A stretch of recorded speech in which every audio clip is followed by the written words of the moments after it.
Hello, everybody. I am Luiza Campos, Associate Professor at the UCL Department of Civil, Environmental, and Geomatic Engineering. Thank you very much for joining the environment session on the topic sustainability and the water cycle. It is very exciting to see many people joining us today. Also, I would like to thank everybody who is working on the background. This session will be facilitated by both Professor Dan Osborn and myself.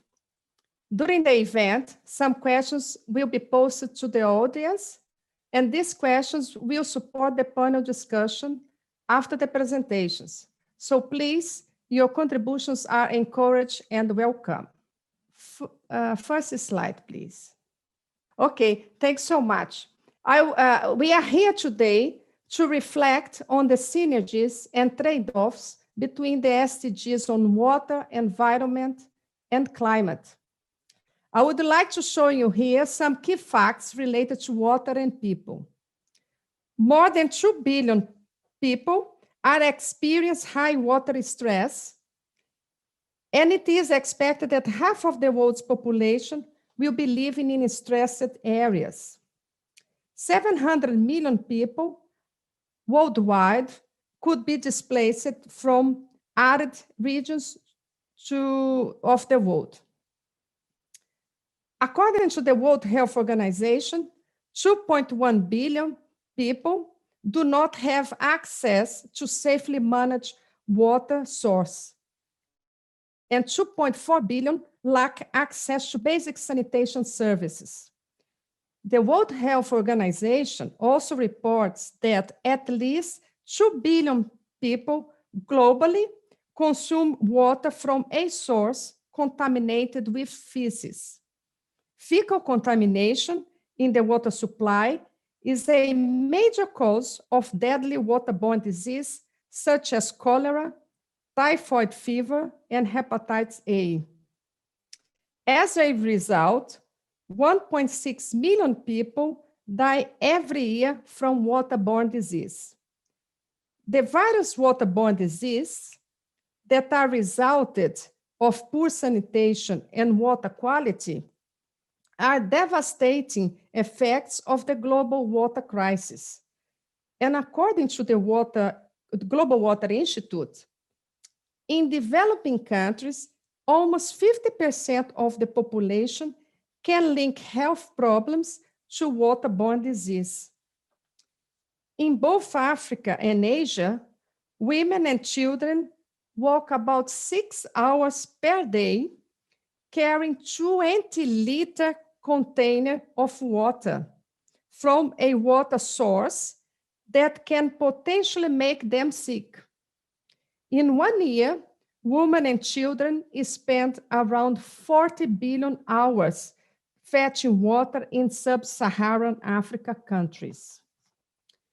And 800 million people are currently vulnerable to climate change impacts such as droughts, floods, heat waves, extreme weather events, and sea level rise. Next, please. Now we can see some facts on water and the environment. According to published studies, 37 of the world's largest aquifers are variably stressed to overstressed, and some of them are not being recharged at all. According to UNESCO, 2.5 billion people depend solely on groundwater resources to satisfy their basic daily water needs. According to the IPCC, 1.1 degrees is the human-induced rise in temperature since the late 19th century, and 1.6 degrees is the temperature rise that risks the Greenland melt being unstoppable. Therefore, glaciers are melting everywhere around the world, including, for example, the Alps, Himalayas, Andes, and Alaska. 800,000 hectares of mangroves are lost every year. Mangroves can store up to 10 times carbon per hectare than tropical forests. And the average size of vertebrate populations declined by 60% between 1970 and 2014. Next slide, please. In the UK, things are not different. By 2050, the population of the UK is expected to grow to 75 million, meaning that more houses, energy, food will be necessary, requiring more water. By 2040, our summers are expected to be 2 degrees warmer. It means we will have hotter and drier summers, more water shortages. River flows during dry periods could reduce 30% and increase 5 to 20% during wet periods. Extreme weather events are also likely to increase with rising temperatures, causing heavy rainfall events with increased risk of flooding, higher sea levels with larger storm waves, putting a burden on the UK's coastal defenses. And we will have more and longer lasting heat waves. Next, please. Therefore, if you look at the whole water cycle, we can clearly see the important role that water plays to all SDGs goals and across sectors. Water is essential to meet needs on health, agriculture, education, gender, energy, and the environment. Water is also essential to support economy and infrastructures, to reduce poverty, enable equality and governance, and to reduce climate change impacts and create resiliency. Most of the goals, including SDGs 6, 13, 14, and 15, cannot be achieved if each target is treated in isolation. And it is necessary that we come up together to devise sustainable and cost-effective solutions to tackle the environmental issues, in particular the water crisis.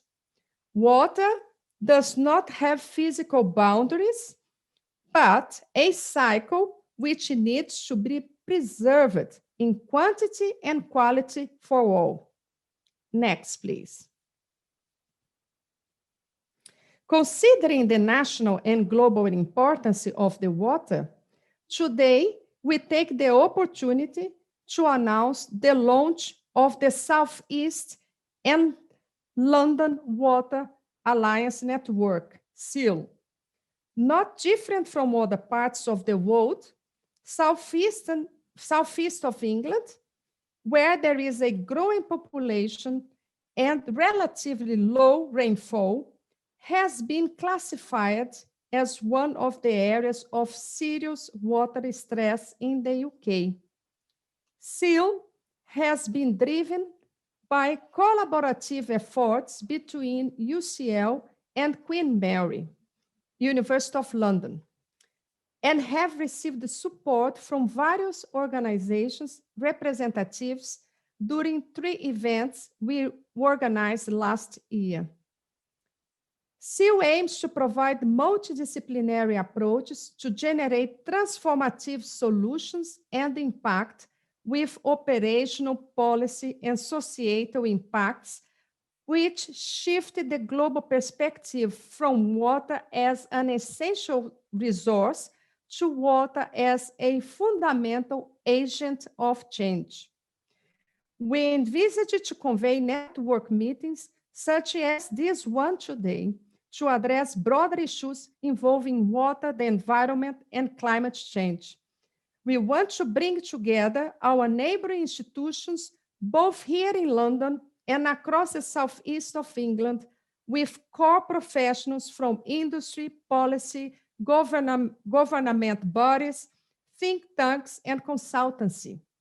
Together, we can provide innovative solutions, thought leadership, and collaborative methods to address challenges around water at regional, national, and global scale. SEAL has secured a fund from the UCL Innovation and Enterprise through the EPSRC Impact Acceleration Account to support our first year. We are now forming the advisory board, preparing the terms of reference, developing our website and database, and we will be soon announcing the next events. Finally, we are seeking for partner volunteers to join the network, but the network, as it grows, will look at opportunity to link and collaborate more broadly at national and international levels. So anyone interested in discussing partnerships and collaborations should get in touch. Thank you very much. Next slide, please. Okay, so yes, I finalized my presentation. So now we will start the presentations from our panel of speakers. During the panel presentations, again, I would like to remind you that some questions will be posted to yourselves, and we would like to thank you so much for those that have already contributing, and we encourage you to contribute further. We would like to invite our first speaker, Professor Taikan Oki. And also during his presentation, please put your questions on the Q&A tab. Good morning or good afternoon. This is Taikan Oki from the University of Tokyo. I am also affiliated as the Senior Vice-Rector at the United Nations University, which is headquartered in Tokyo. Today, I am very pleased to have an opportunity to share my thoughts on sustainability and the water cycle. Now, we are under the era of the Sustainable Development Goals, SDGs, written in the 2030 Agenda for Sustainable Development. I believe it should be worthy, at least for academia, to reflect what happened in the previous global goals when we would think about the SDGs. In 2001, the Millennium Development Goals, MDGs, were established. Among the 8 goals of the MDGs, there was no water goal like the SDG 6. Instead, water-related target was included at the target 7.c under the Environmental Goal 7, ensure environmental sustainability. The target 7.c reads, halve by 2015 the proportion of the population without the sustainable access to safe drinking water and basic sanitation. When I first heard about the MDGs and the target 7.c, I thought it should be nice, but I had a doubt that UN officers are trying to get a budget with high goals that are practically impossible to achieve before the target year 2015. At that time, I had no idea that I would be an UN officer later, like now. But what really happened is illustrated on this slide. There were approximately 1.3 billion people who had no access to the improved drinking water sources out of 5.3 billion world population in the base year 1990. The proportion of the people who had no access to safe drinking water was 24%, nearly a quarter. halve this ratio means we had to reduce the proportion to 12% or less. 10 years later, in 2000, world population increased by 0.8 billion. However, number of people who had no access to improved drinking water source was reduced by 0.3 billion. Another 10 years had passed. World population similarly increased by 0.8 billion from 2000 through 2010, and the number of people who had no access to improved drinking water sources was reduced by 0.3 billion, resulting in the proportion to be 10%, less than 12%, and the MDG target 7.C was achieved 5 years before the target year 2015. I was very much impressed to know this situation by the Joint Monitoring Program report by UNICEF and WHO in 2012 and wondered why it could have been achieved. I asked my colleagues in charge of water and development in the Ministry of Foreign Affairs of Japan or in the Japan International Cooperation Agency, or my friends handling the water and development issues in the World Bank or in the Asian Development Bank. However, unfortunately, I could have no clear answer or explanations from them why MDG target on drinking water could have been achieved. While it may be enough for governmental officials to just look forward and not back the past, it was important to examine the past for scholars, I thought, and we did substantial survey on the chronicles on the global targets on drinking water. Here, I am sharing a diagram we believe the most convincing to explain what happened during the MDGs period.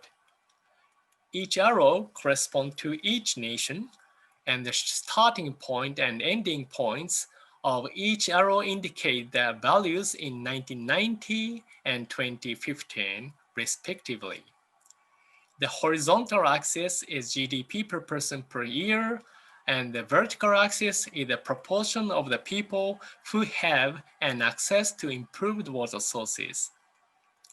It is apparent from this figure that the relationship between economic growth and water coverage from 1990 through 2015 shows almost all the countries with real GDP per capita growth also enjoyed progress in access to improved water sources, with a few exceptional countries. In particular, China and India are home to more than a third of the world population, and without China and India, the percentage of population without access to improved water sources had decreased from 18.6% in 1990 to only 11.4% in 2015, and the world could not have achieved the target of halving the number of have-nots. This result was published in Nature Sustainability last year, and Dr. Mark Everland contributed an article at the same time on the same issue.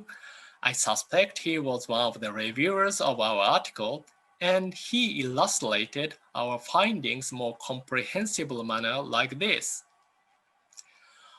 Of the increase of the urban population with access to improved water sources in developing countries, China and India accounted for 31% and 14% of the total, respectively.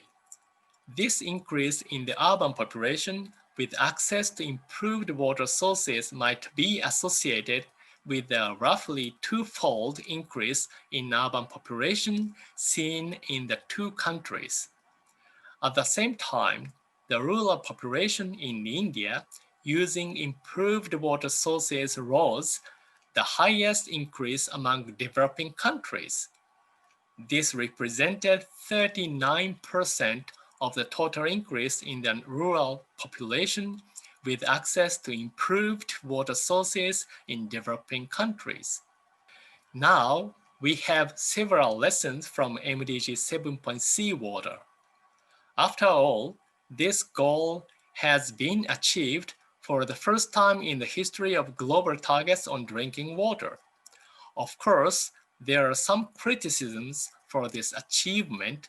That indicator, classified by facility type, was achieved, but the coverage levels should be overestimated, or it could be achieved because the target had a less ambitious level, just halving, not for everybody, and leaving the most vulnerable people behind from the beginning when the target was set. This is ridiculed as picking low-hanging fruit, and I suspect such experiences during the MDGs promoted the basic philosophy of SDGs: no one will be left behind. Anyway, progress in drinking water supply targets will continue to be closely associated with economic development and poverty reduction as observed during the MDG target period of 1990 through 2015. I know today we will discuss on the synergies and trade-offs among the climate goal, the environmental goals, and the water goal. Since the delivery of the water goal will be associated with economic and social developments, the progress would have some interferences with the climate or environmental goals. Concepts such as nature-based solutions and green development have been proposed, and I would be very happy if we could get a clue how to successfully implement them in practice in various parts of the world with diverse cultures. Thank you very much. Thank you very much, Professor Oki. We would like to announce that the second question has been posted to the audience, so please, we are looking forward to receiving your answers. We would like now to invite our next speaker, Professor Michel McClain, please. Thank you, Luiza. Good morning, good afternoon, good evening, everyone. Life on Earth needs water to thrive. That's the first sentence of the text introducing this session, and I fully agree with it. So I'd like to focus my message on that proportion of life on the planet that's not human, but shares with us the most widely accessible and utilized source of water, the world's rivers. Riverine life is extraordinary in its own right, but also provides essential services to us. Sharing water with nature is a global societal challenge and thus targeted in the SDGs. So my objective in these few minutes is to highlight that societal challenge, demonstrate how it's embedded in the SDGs, and show you a pathway, a knowledge and innovation agenda for researchers and universities to take up. The biodiversity crisis is well known, as is the degradation of ecosystems worldwide. Freshwater species and ecosystems are suffering more than most because they occupy a small proportion of the world where our activities are most intense. These data from IUCN's Red List of Threatened Species provide a snapshot of the situation of several important groups of freshwater species and their proportions threatened with extinction. The trends over time are also alarming. This 40+ year record of population abundances of freshwater species indicates an 80% decline, integrating data of nearly 900 species in more than 3,000 different populations. This ever-descending curve correlates, however, with a growing global response to stop the decline and to begin to bend the curve upward, supporting a recovery of population abundances and reducing the threat of extinctions. This exact goal of, quote, bending the curve is expressed in an emergency recovery plan published by a team of leading freshwater scientists earlier this year and featuring 6 key actions. all actions listed are critical, but I'd like to focus on the first, which is to accelerate the implementation of environmental flows. This means, in essence, ensuring that freshwater ecosystems have the water they need to survive. Allocating water to nature. It's an unfamiliar use in the common terminology of water sectors and allocation, but it's become essential. Our own use of water is growing exponentially, and many parts of the global map are shifting to orange and red as water stress increases. In many rivers, wetlands, and lakes of the world, our thirst for water threatens to drain and erase aquatic habitats. In too many places, it already has. So action 1 of the emergency recovery plan, environmental flows are needed. This problem is, of course, not new, and neither is the concept or science of environmental flows, but the coordinated global response to the problem is relatively new. A first global declaration on the need for environmental flows was made in 2007, and that declaration was renewed and expanded in 2018. The Brisbane Declaration established the international definition of environmental flows, which also specifies their purpose. Environmental flows describe the quantity, timing, and quality of freshwater flows and levels necessary to sustain aquatic ecosystems, which in turn support human cultures, economies, sustainable livelihoods, and well-being. The declaration includes a number of statements detailing the need for and role of environmental flows in sustaining freshwater ecosystems. And it also includes a global action agenda aligned with the emergency recovery plan. The global action agenda is also aligned with the SDGs and sustaining the essential vitality of the biosphere that is the foundation for achieving all other societal and economic SDGs. I'd like to highlight SDGs 15 and 6 today. SDG 15 focuses on the protection, restoration, and promotion of sustainable use of terrestrial ecosystems, which also includes freshwater ecosystems. Target 15.1 addresses conservation areas to protect the highest value ecosystems. Target 15.5 calls for action to reduce the degradation of habitats and halt the loss of biodiversity. For freshwater species, habitats exist only in that small three-dimensional world of rivers, wetlands, and lakes, and the quantity of water determines the volume of that world. Finally, Target 15.9 calls for the values of ecosystems and biodiversity to be integrated into national and local development and management. Environmental flows are the management tool to achieve this target. SDG 6, of course, focuses on water specifically, and Target 6.5 bridges to Target 15.9 in calling for the implementation of integrated water resource management at all levels, which includes environmental flows. Target 6.6 focuses specifically on water-related ecosystems, calling for no net loss. And finally, Target 6.4 emphasizes increasing water use efficiency. I've mentioned 6.4 last on my list for two reasons. First, it's because it emphasizes use, which I mentioned earlier. I'd like to broaden your thinking, if needed, to consider water for nature as a legitimate use of water. Secondly, I mentioned Target 6.4 last because one of its indicators, 6.4.2, specifically addresses environmental flows. A revolutionary element of SDG indicator 6.4.2 is the revision of the decades-old definition of water stress to include environmental water needs.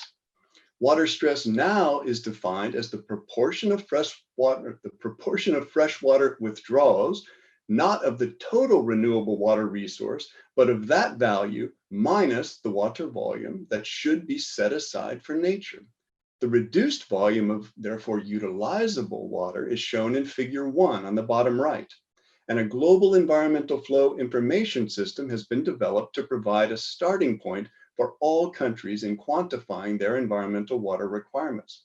This very week, yesterday and this afternoon, I'm participating in an FAO workshop to assess countries' progress toward reporting on this indicator and looking to improve the method of environmental flow quantification further. So to finish, let me return to the global action agenda for environmental flows. Now, if you're a researcher interested in this topic, please have your pen and paper ready. There are clear knowledge gaps and research needs to implement the agenda, and success requires coordinated efforts globally among universities, practitioners, and decision makers. For each statement in the global agenda, you'll find guidance on leadership requirements, management needs, and key research questions. We need research to quantify flow ecology relationships and ecosystem services, and to demonstrate benefits, supporting the statement that environmental flows are an essential management goal. We need research to improve understanding and quantify relationships between environmental flows, healthy aquatic ecosystems, and cultural heritage values to reveal the value of healthy freshwater ecosystems to our cultural and our natural heritage. We need research to identify obstacles to implementation of environmental flows in different world settings to help protect and restore them in everyday management. And we need to conduct long-term studies of freshwater-dependent ecosystem adjustments and societal responses to changing flow and other environmental regimes to help cope with global changes like climate change and others. This is not all. There are more research areas involving detailed management measures, involvement of stakeholders, and more in that global action agenda. So that's it. One more important way you can help achieve the SDGs, and I hope you'll join us in this challenge of protecting and delivering water for nature. Thank you very much. Thank you very much, Professor McClain, for the interesting presentation on environmental flows. We would like to acknowledge here yourselves for posting your questions and also for replying to our poll questions. Thanks so much. Our next speaker is Professor Melanie Austen. Hi, well, good morning. I'm going to talk today about a slightly different way of presenting, about an example of an interdisciplinary research program that actually addresses some of the Sustainable Development Goals. The key is that this is funded by the Global Challenges Research Fund and is a collaboration between several universities, as I hope to explain. So Blue Communities is building capability for marine planning in Southeast Asia.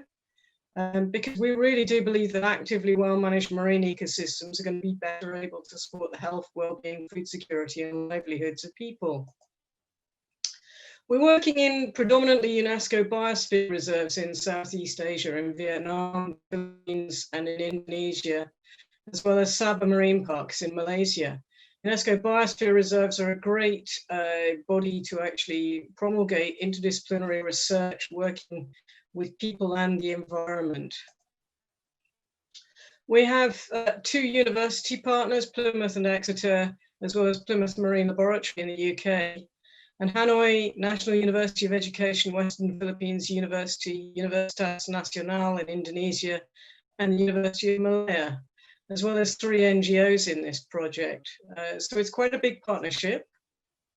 What we're aiming to do is to develop the capacity to implement marine planning throughout East and Southeast Asia. We think that's needed. And it's needed to meet the overarching challenge, which is to improve the integrated management of marine and coastal environments. This is because there's increasing conflict between users. There's an increasing amount of use of the marine environment. That's actually also related to the interchange with the coast and the upstream problems that actually end up downstream, also causing conflict. We want to mitigate the risks associated with expanded or new uses, and we want to protect fragile ecosystems. But at the same time, it's really important that we support the livelihoods, food security, health, and well-being of the communities that we're working with. So when we set up this project, we were looking really at these different SDGs, but with anything that is connected with the marine environment or life below water, They're actually pretty much connected with all of the SDGs. The interconnections are huge. This conference is focusing on 13, 14, and 15, as well as 6, but actually the connections are much, much broader. So why are we concerned about marine protected areas? Well, this is an example of a contrasting image of the beauty of underwater environment, but the reality of people and their interactions with the marine environment, even in a highly protected area. And the project is very much about people and the marine environment and how they interact, what they do, their livelihoods, the food that they depend on, their families. It's very community-oriented, coastal community-orientated. And part of this project is very much about building a research capability. It was funded under the GCRF Grow Call, which is specific about meeting the Sustainable Development Goals, but also building a supportive research capability. And in terms of the research, we've got a very broad remit. We are going from health and well-being to food, to climate effects, climate change effects, planning, governance, remote sensing, ecosystem services, marine renewables. There's a whole host of projects in here. So if we start from the top left, evidence synthesis, that's looking at the relationship between environmental protection and environmental enhancement and the health and well-being effects through systematic reviews. But we're also going out into the community and asking them about their own health and well-being and how the state of the marine environment has affected them. We're looking at the different trade-offs between the ecosystem services, tourism, fisheries, carbon regulation, climate regulation, all of these sorts of trade-offs. We're using Earth observation approaches to map things like where the aquaculture installations are and the extent of coral reefs as far as we can.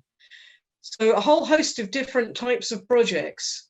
Marine renewable energy is something that is not being in some of these very small coastal communities, could help them, things like refrigeration of fish that they catch so that they can go to better markets rather than just having to consume fish very locally. So this is a source of livelihood. And we're also, as I said before, doing ecosystem modeling and seeing how future changes in climate might affect the ecosystems and their productivity, particularly their fisheries productivity in the future, as well as working with the communities to understand what they believe these effects are having on them and their communities and how they'd like to plan for changes in the future. Really essential to this is working with the people, with local communities and with the local researchers. There's a lot of talk about co-development.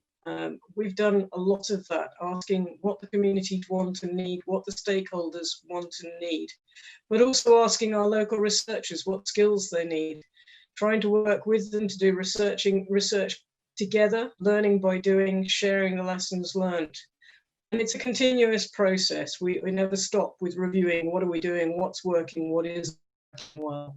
We have provided some bespoke training, but some of the training is also back to the UK team. In fact, a lot of the training is back to the UK team. We're learning how to do this better, how to make better interdisciplinary research that's going to make a difference on the ground. Ultimately, we want to be able to scale up to develop the regional teams, the national teams, and the local teams, and that's already starting. We have a theory of change behind this project, and this is probably slightly different for research. We don't tend to think about where is our overall goal. And actually, when we set this project up, we really did start from, well, what do we want to achieve? We want to help the communities meet these Sustainable Development Goals. So what would that look like? What would the outcomes be? The outcomes would be that marine ecosystems are better managed, that people would have better health, well-being, food security, and livelihoods. So how would we see whether that's happening in our project? Perhaps with the increased research capacity in Southeast Asian universities and with the implementation of real marine planning. So then how would we get to that? What are the activities that would be needed to get to that? And really in a project like this, we did work from that overall goal backwards. How can we get to our overall goal? So I mentioned all of those projects, and they might look like they're quite disconnected.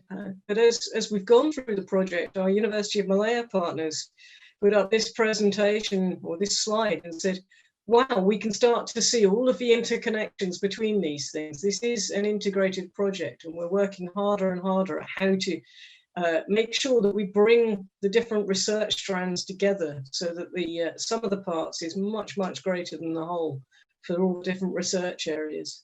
It's taken a little while for people to realize just how important that is.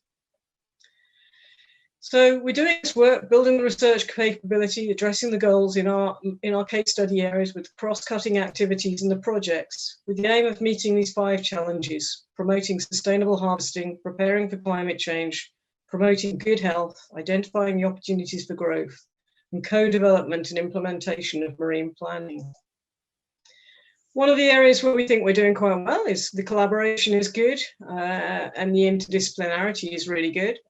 We've all had to learn that ethics is not particularly well covered in some of our partner countries, and we've really made big grounds on that. Of the institutes we're working with in Southeast Asia, only one actually had an ethics panel. Now all of them have either their own ethics panel or they have access to one. We're all much better at responsible reporting. Areas which have been quite difficult is particularly when we're thinking about research funding, is financial management and claims. People aren't used to the kind of rigor that is required with research reporting. Similarly with data management and impact evaluation. And I think I could add to that we're beginning to realize that health and safety is an area that we need to address so that we all work better at that in this kind of context. So we think we're doing quite well at certain things. We've put little ticks against them. And we think we're doing quite well at some outputs that we identified that we wanted. We've built some teams, we've provided bespoke training. There's a lot of information plan tools that have been developed. And there's a lot of experience has been gained of doing the research to address these issues. And we're still trying to develop the plans at the moment because these would build on meeting these 5 challenges. So through iterative working, the areas of success so far have been training and stakeholder engagement. But we still have a very much an ongoing focus on integration and synthesis, and that's across the projects and across the case studies. And we want to make sure that we have a legacy of blue communities, that we actually can take this kind of research approach forward into the future, forward what we've learned we can take into other biosphere reserves, into other marine protected areas, not just in Southeast Asia, but across the world. And that is the beauty of the Man and Biosphere program, is it's very huge. So there's an opportunity to bring this understanding to a much, much broader audience. We've built an amazing community, and this is just an example of one of our project meetings, about 100 people involved in this project. This was our last face-to-face meeting, and the most recent one we had online in July. Because we've built such great partnerships with our community across Southeast Asia and in the UK, we actually felt that the online conference that we did this year, our online meeting, was very successful. But I think it was those foundations of really good working together. And I finish with my last slide, which is just to remind you that this is what we're doing it for. Thank you very much.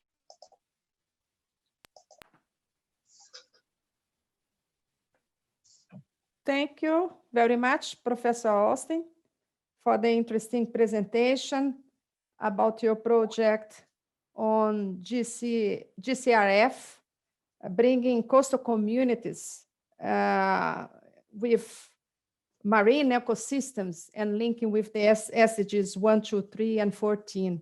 Very interesting. We are now announcing our final speaker, Dr. Michel Tsamados, and would like also to thank everybody for all questions, answering our poll questions, and also posting your questions for our panel. Thanks so much.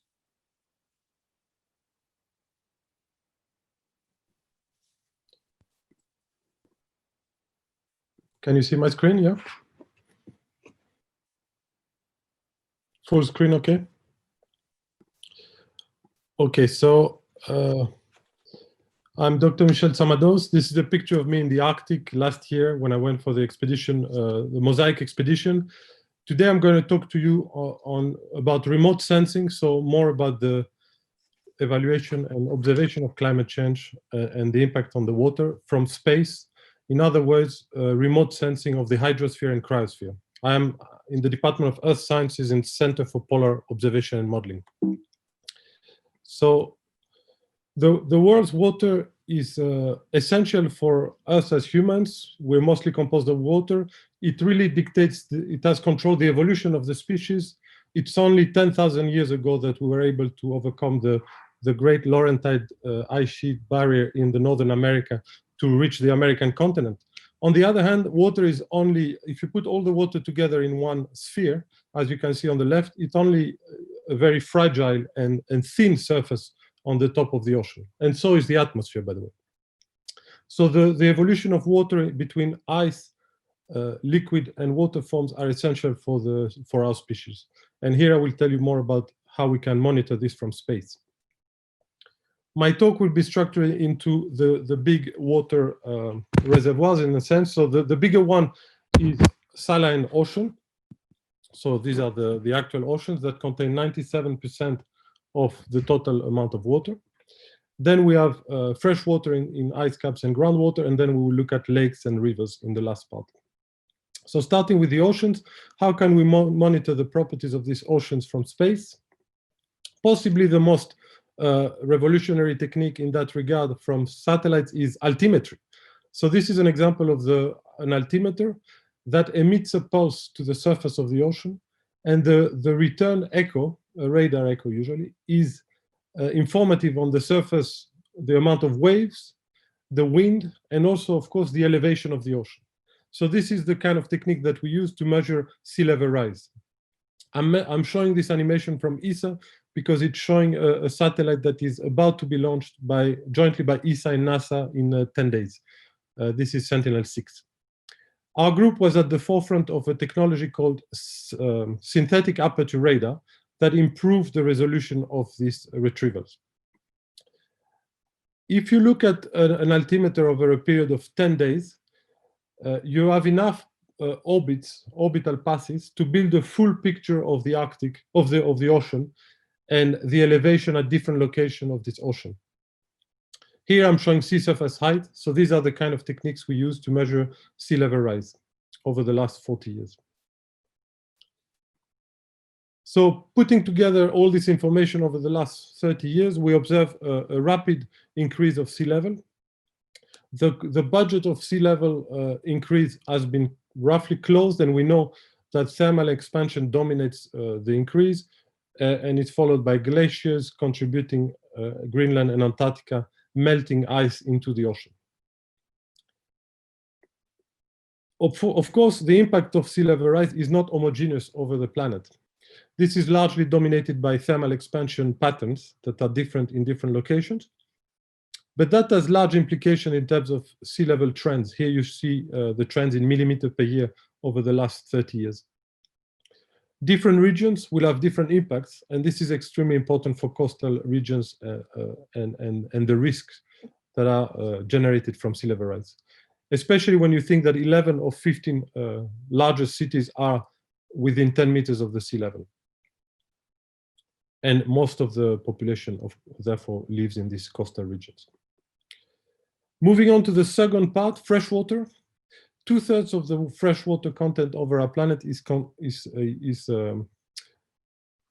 located in ice caps and glaciers. So I will start with that. So our group was at the origin of a satellite mission called Cryosat, measuring the ice volume change over the entire planet. Here you can see an animation showing these changes over the Antarctic continent. Over a period of a month, let's say, you can measure the changes in the elevation of the Antarctic ice sheet. If we were to melt the entire Antarctic ice sheet, it will result to roughly 50 meters of sea level rise. Here you see that over the last 10 years, we've had regions of the Antarctic continent losing up to 10 meters per year of ice. And the aggregate volume loss contributes to sea level rise. You can also look at the same results over the Greenland mass. And again, you see losses of up to 10 meters per year in parts of the Greenland ice sheet. This combines to about 1,000 cubic kilometers of water added to the ocean, and therefore contributing to sea level rise. Finally, you can also see that this technique can be applied over sea ice, the frozen ocean. This is kind of my research area where we can measure the thickness of the ice, and again, look at seasonal growth and melt of the ice, and analyze how much ice has been lost over the last 40 years. Arguably, this is the Arctic losses and the ice cap losses are the most dramatic changes of climate change in terms of physical signals. And we've seen that up to 75% of the volume of sea ice has been lost in the last 40 years alone. Similarly, there is an acceleration and a decay of the total volume of mass melted over Greenland, with about 3,000 gigatons melted over the last 30 years. And over the Antarctic continent, again, 3,000 gigatons of ice have been lost to the ocean, with the rapid realization that the West Antarctic ice shelf is ice sheet is unstable and could reach a catastrophic collapse in the coming decades, irreversible collapse. Again, with large implications for coastal sea level rise implications. Another part of the ice caps that we can monitor from space, thanks to satellites, is the ice caps over glaciers, over mountains. So if you look at new techniques, again based on Cryosat, you are able to now measure with high resolution individual glacier basins and ice basins, such as the Northern Patagonian ice field or other glaciers in South America. And the total of all these ice losses over glaciers contribute to 21 gigatons of ice loss per year, which is 15% of the worldwide glacier ice loss. And in total, these glaciers contribute to 2% of the sea level rise. So now moving to something that is more directly relevant for water, for us, and in terms of drinking water, is the groundwater resources. So how to measure that? By definition, groundwater is in the ground, so from a satellite it's difficult. Nevertheless, there are techniques to do that based on gravimetry. So GRACE mission is a NASA mission that has two satellites, two instruments that measure gravity, and the differential gravity signal allows you to detect water masses. In doing so, you're able to measure changes in the water reservoirs. Of course, in Greenland, you can see that there is a rapid ice loss due to the melt, but there are other regions where they are depleted in red here in 2020, showing California that has a depleted water reservoir, or other regions, and you can see the year-to-year variability. This is essential for water management and understanding water resources. You can actually see how agriculture can impact these water resources in location, for example, in China or in other locations. There are examples where you see that. Finally, focusing on the last 0.01% of the water on Earth is contained in lakes and rivers. And again, you can measure the evolution of these lakes from satellites. This is a two-dimensional imagery, but you can also get information on the depth of the lake and the amount of water available in these lakes. This is of obvious interest for agricultural and all types of policy decision-making in water resources. Finally, rivers can also be monitored from space more and more accurately, partly thanks to altimeters, but also from optical satellite images. Here we're showing different rivers in the African continent with the evolution, seasonal evolution of the water content in these rivers. So I hope I gave you an overview of the type of things and the type of measurements we can do that relate to water on Earth. I've organized this in 3 sections, from ocean to freshwater and to surface waters. And I hope that I will learn more from you all in the discussion on how we connect these to the Sustainable Development Goals. Some links are obvious with climate action, life in water, life on land, but there are also clear links with clean water and sanitation, and generally our overall health and well-being, and how to tackle water and hunger and poverty. So water is key for humans, and I hope that you get a flavor here of how satellites and remote sensing can help us inform decision making, and actually help us mitigate risks, mitigate hazards, reduce vulnerability, and reduce our exposure also to those water-related risks. So thank you very much, and I will take questions later on. Thank you very much, Dr. Tsamados. Interesting images seen from above, from the satellites, showing the changes in our water cycle here. Very interesting. Thank you very much. Thank you. I think now we are going to pass for our panel discussion. So I would like to invite Professor Dan Osborn to chair the discussion. Please, Dan. Thank you very much, Luiza. We put another poll up to go alongside the Q&A sessions that you're already contributing to. So have a look at the poll and let us know your thoughts there. This one allows you a bit more space to put your views in, and they'll be interesting to hear those, as we're hoping to develop a paper for the UCL Open Environment Journal on the topics that we've been discussing this morning, to see whether we can if we can fill some of the knowledge gaps, and perhaps point out, most importantly, from the poll that the audience did earlier, what actions are needed. So let's try and have some questions then around those issues of actions and things of that kind that people have been asking about this morning. So for the panel, there's a question about pollution and how perhaps we could tackle that. Perhaps the question is about, given that we've got a global system of top-down economics, should those that pollute, corporations in particular are mentioned in the question, should they be penalized more heavily for water pollution than they are at the present time? I wonder whether one of the panel members would like to address that issue, the question of how we do better on water pollution.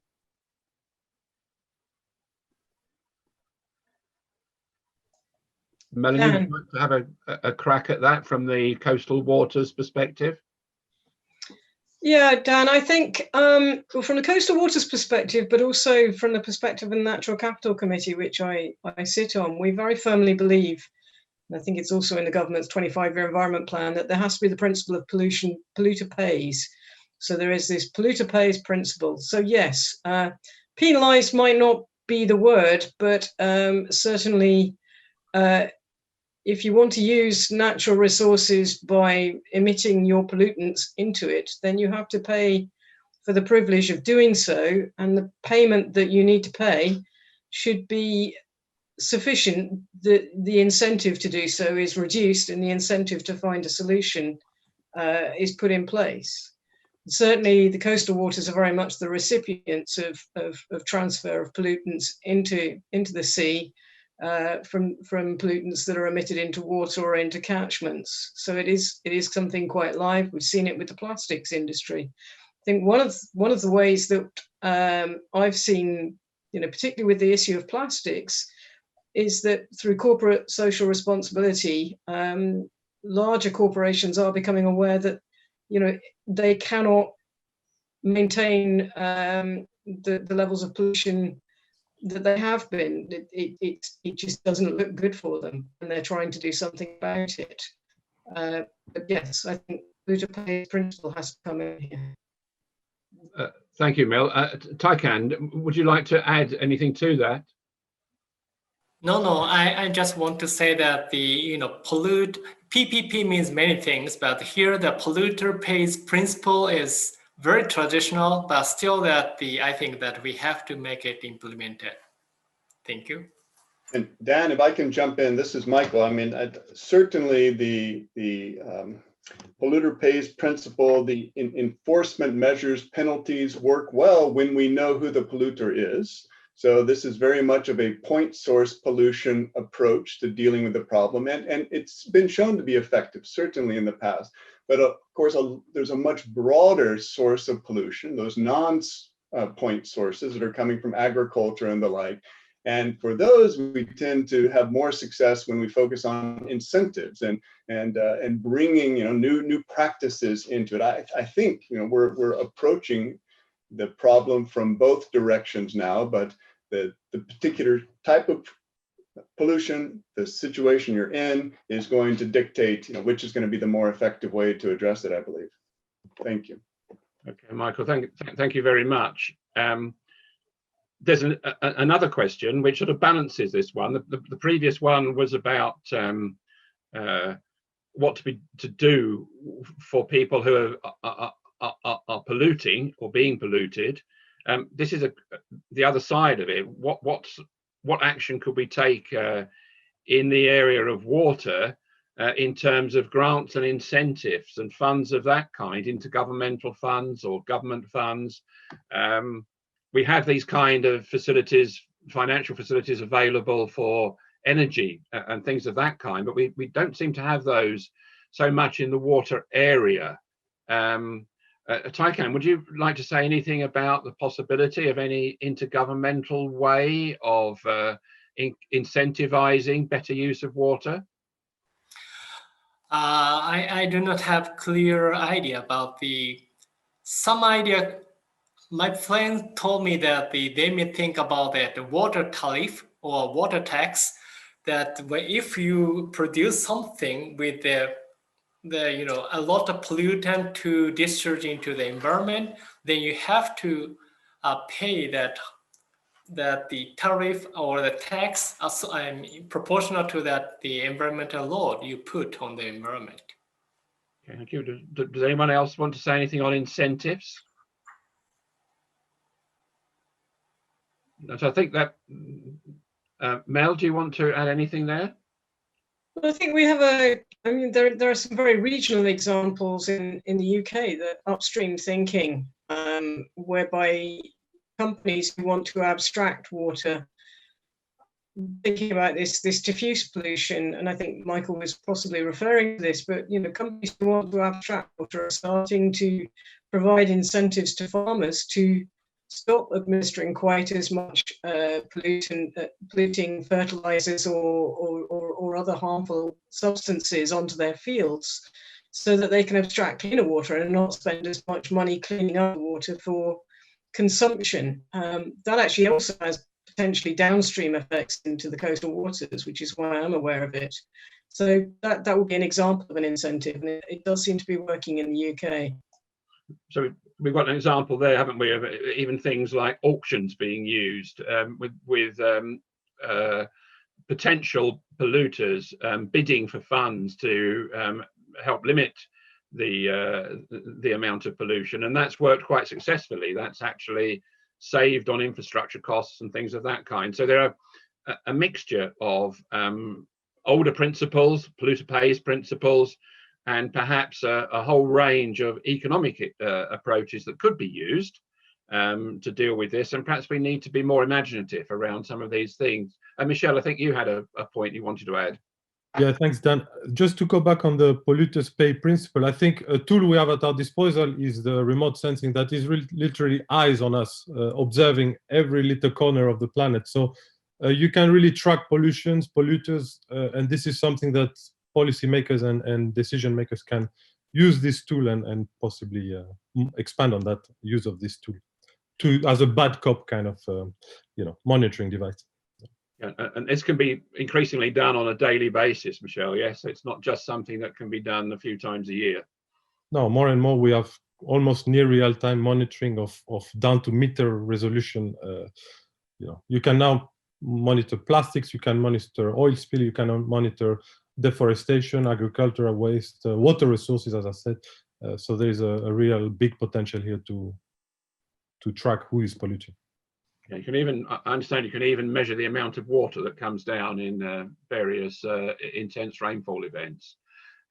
So that brings us to another question, which is about the relationship between the climate crisis. We're talking in this session a little bit about interactions between the SDGs.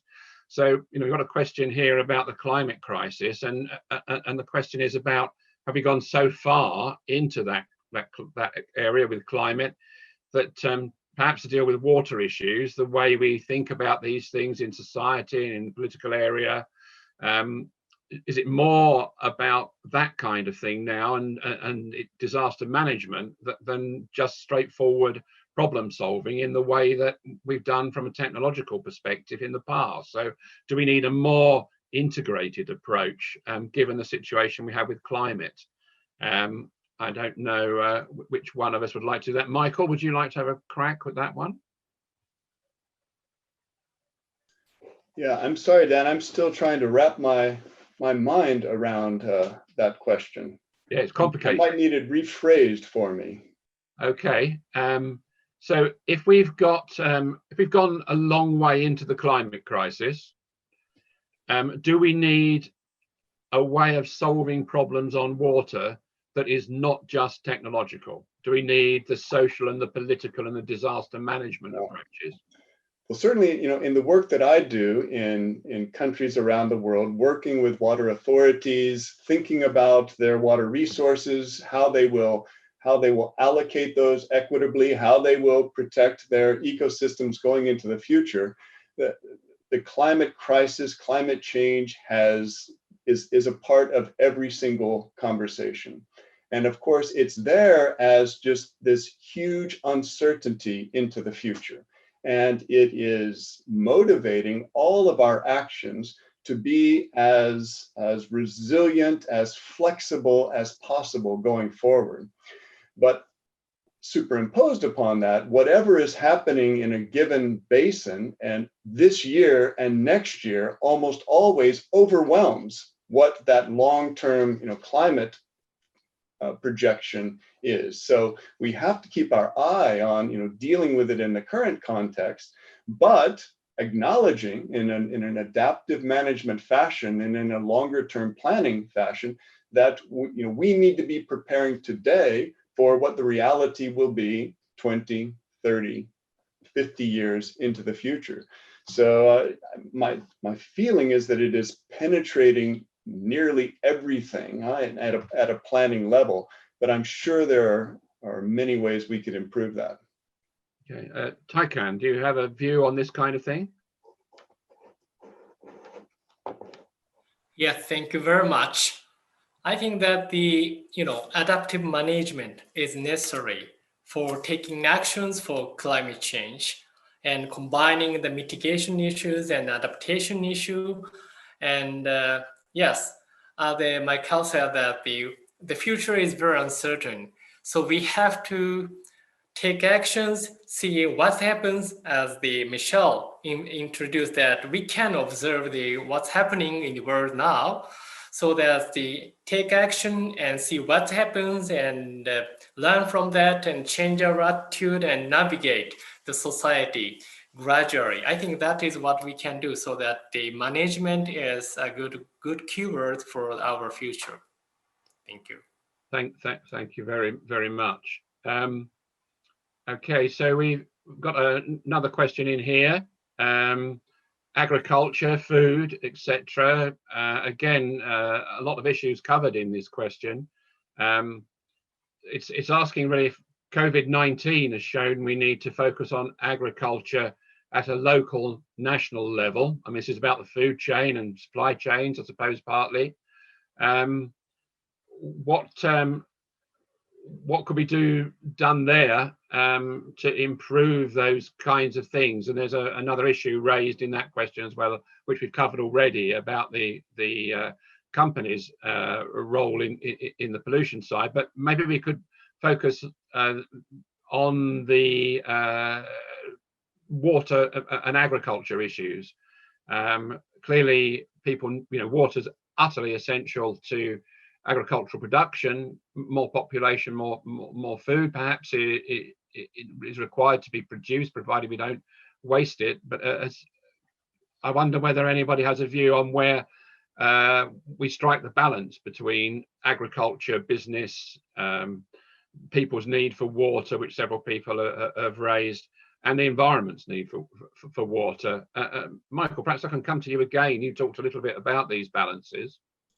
Well, I was just wondering, Dan, when we discussed earlier, I thought there was the possibility that the person posing the question might directly engage with us. Is that not a possibility? Must we rely on just the written questions? Because of course, this first statement, COVID-19 has shown that we need to focus on agriculture. I would love to understand a little bit better the perspective from, what's motivating the phrasing of the question that way, because I think that the answer might lie somewhere in that relationship.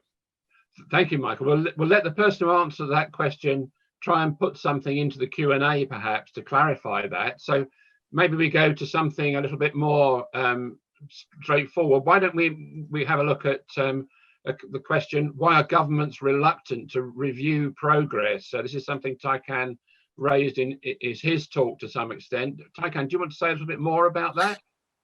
No, I have no idea about the governments and most of the organizations are like, getting on a bike and they cannot stop and they should keep running. And if they look back, they will hit to the wall or they're hit by the motor vehicles. So they are just always looking forward and pay little attention to what's happened.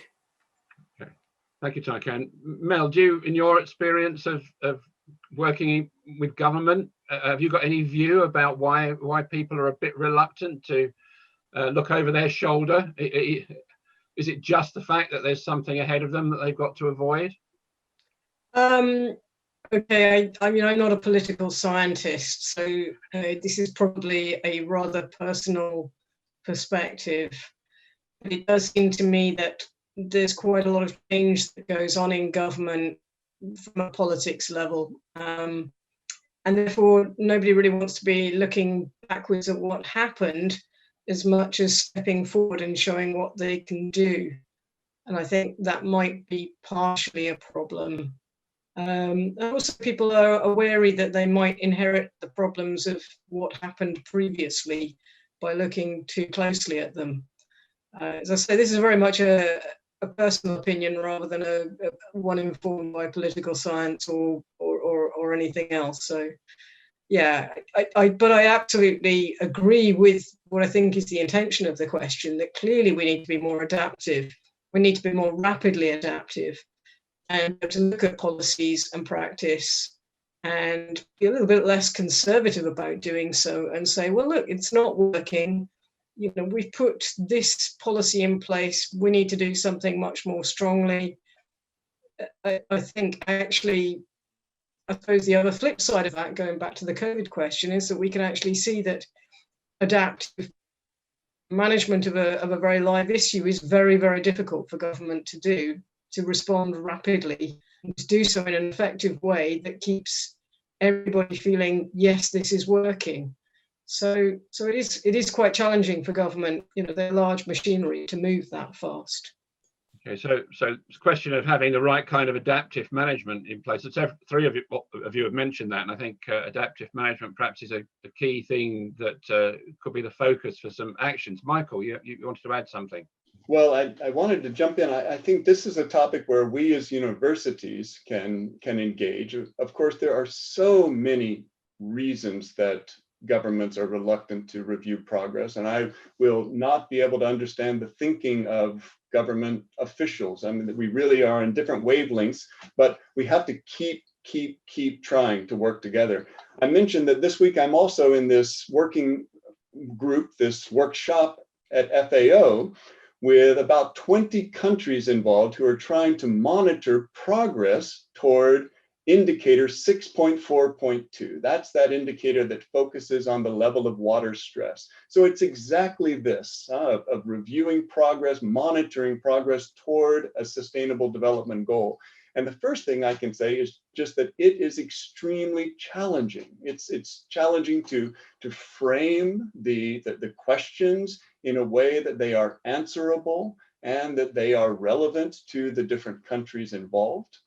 And the information that's needed. I mean, Michel's remote sensing based approaches are absolutely the future. And what we're also talking about in this workshop is just how do we generate the information that is going to provide reliable input to that monitoring process, because governments, in my experience, are extremely cautious. They're extremely cautious about trusting the source of the information, worried potentially about the consequences, especially when the knowledge, information, and input that's coming into them might not be super reliable. So we as university researchers, understanding what the needs are and engaging with in a co-production fashion, we're going to make the most progress toward achieving our goals if we do that.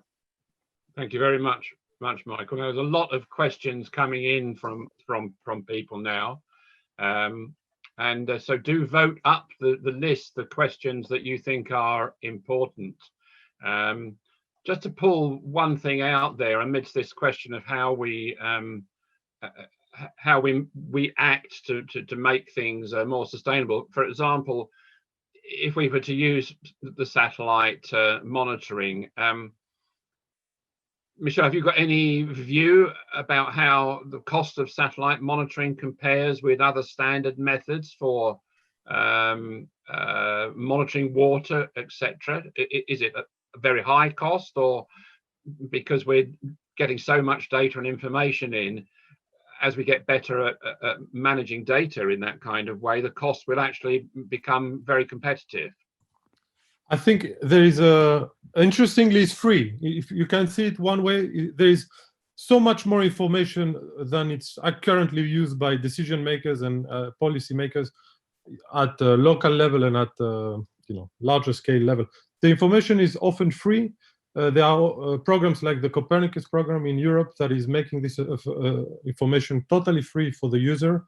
This benefits, of course, economical growth with a lot of spin-ups and companies that benefit from that, but it should also benefit the university sector and the policy side of things that seems to be a little bit slow to capitalize on this information. And I think what Michael said is probably true.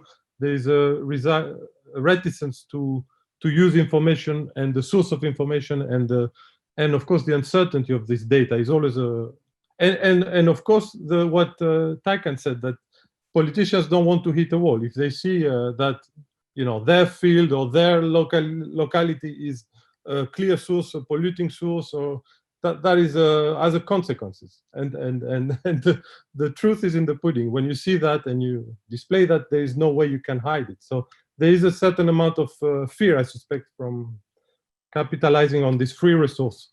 Of course, it costs a lot of money, but it's already acted by government for other purposes. Operational satellites are funded. They're budgeted by the European Commission and by NASA and by the American government and by the China and all developed countries and have satellite information systems. It's just a case of using them and tracking polluters. I think there's a big market and big opportunities there for us to contribute as universities. Yeah. Okay, thank you very much. We've got a couple of other questions which are rising to up the list. What about communicating complex issues to the general public? I mean, we very likely have some members of the general public who are listening to the session. Communicating complex issues to people is an essential thing, really. Else people won't get to act.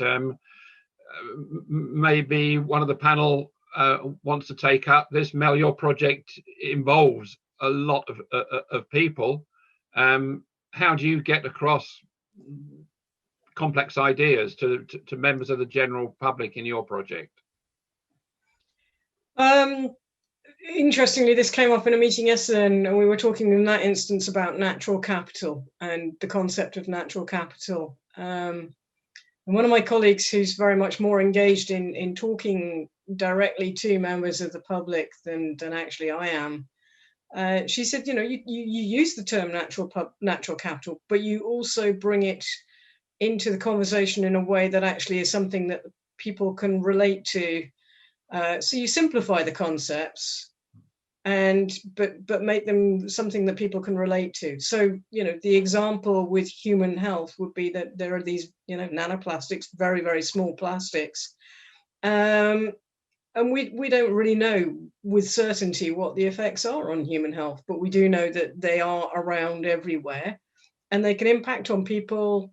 You start talking about, you know, their lungs, the air they breathe, the food and the drink they eat.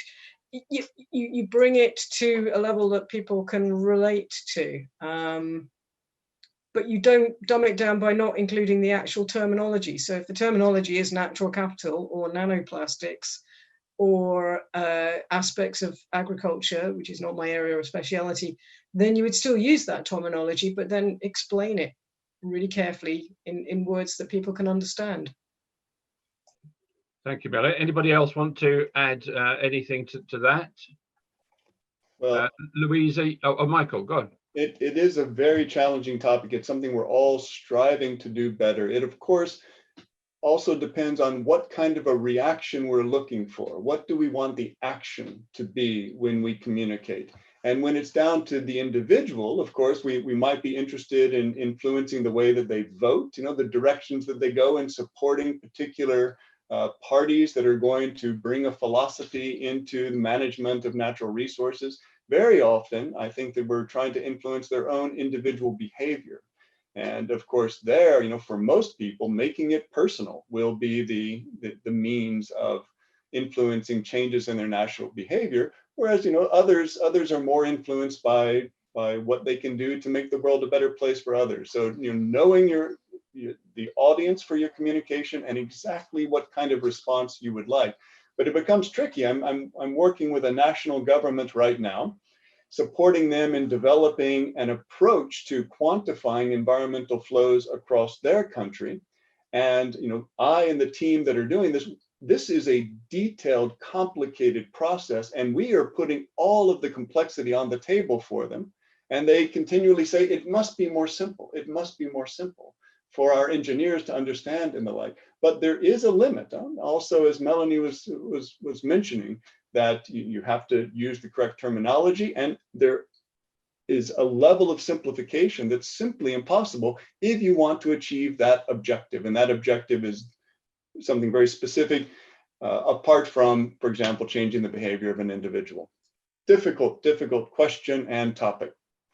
Thank you very much, Michael. And Luiza, you have things, you had quite good links with the Thames 21 group in the London area. Do you want to make any comment about how they look at some of these water issues with the general public? Yes, I think that's a good question. I think that we academics, we do need to engage more with communities. And I did find interesting Melanie's project that it's look like it's in engaging with the community on ground and showing them the issues. Otherwise, if we don't do that, they may not understand very well. In the case of Thames 22, I have worked with them in the past, and they manage the east of London catchment area of River Lee. And they bring the community to understand the problems of the river waters, right? Not only rivers, but the surface water overall, and engage them in also in activities to help to preserve the water quality, even on weekends. So it's a work that it's require us to engage on the ground with the community to explain them bright issues. For example, I would say, you mentioned about the nanoplastic, but I will say about the question of transmission of disease.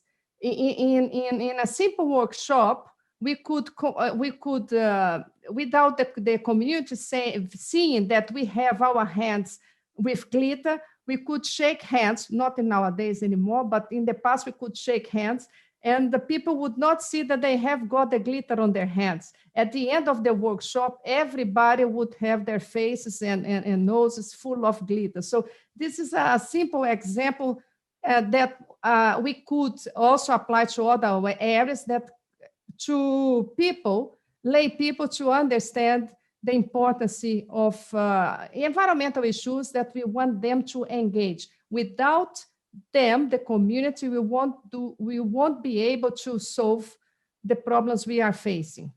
Okay, thank you, Luiza. Just one last question then, because we're due to finish in a couple of minutes. We're asked, do we need a Paris-style agreement? The question was specifically about agriculture and aquaculture, but I wonder whether we could generalize it to water issues in general. So, you know, would a Paris-style agreement help deliver the SDGs? Taikan, do you want to give us a few brief comments on that? Well, I'm not sure that, because that the climate change issue is global. So if you have an emission of the 1 gigaton of the carbon dioxide from Japan or from the UK, the effect should be quite similar. However, if you use 1 cubic meter of the water in Japan, in Tokyo, or in London, means different. And maybe that if that is from the southern parts of India, the impact could be higher. So that the value of the water depends on location and also the season or timing. So it's not easy to have the very much macro scale or that the general agreement among the nations. But I think the spirit of the how to conserve our precious resources should be agreed, and we can share the experience and best practices, so that not like the Paris Agreement style, but still SDG style agreement, I think that we can have. Thank you. Okay, thank you very much, Taikan. And I think I'm being told by the team that we're out of time now for this session. So thank you, everybody. I saw several people nodding in response to Taikan's thing. So do fill in the survey and thank you to all the speakers. I know they're all extremely busy. So thank you for fitting this in, and thanks to everybody in the audience and for all the questions that we will make use of and that we weren't able to get to. Thank you very much for all the interest that you put in there. So thanks to everybody. To give an applause to all the speakers, etc., and thank everybody for the session.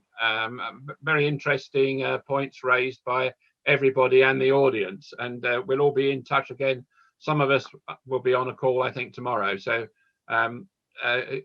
cheers for now, and thank you all once again. A very interesting session. Thank you.